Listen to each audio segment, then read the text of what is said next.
Good morning!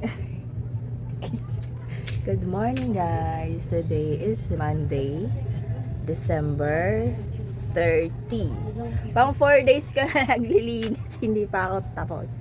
Pero matatapos ko na yan ngayon. Sinimulan ko dito sa may alak. Next na ito. Tapos ayan. Tapos yung yan. Tapos kahapon, ito. Tingnan nyo. Ang daming pumuri kasi mas luminis daw o mayos. 'Di ba? Hindi pa to final ha kasi yung ito na lang yung natira. Marami pang stocks na sa bodega. Ito, yun yung tatanggalin ko ngayon. Tapos yung nasa baba. Kung may makita kayo mga poknat, hayaan nyo na yan kasi ang stocks niyan nandito. Pakita ko sa inyo. Dumating kahapon. Kahapon ba yun? Yung pwesto ko na dapat papaupahan ko, ginawa ko munang bodega. So, yan dyan yung stocks.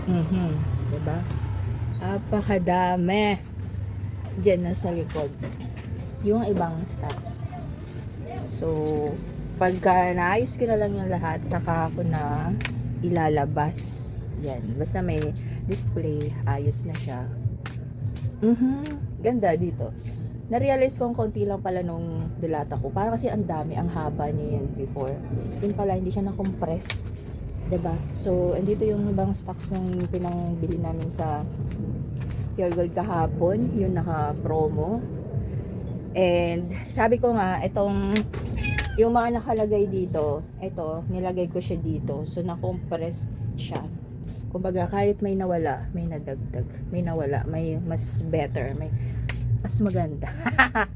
So, yun lang para ready na tayo sa paglipat ng taon at para malinis, ano? So, pwede naman pala yun. Yun, so good morning mga kalsari. Yun lang update natin for today. Sana matapos na ako ngayon.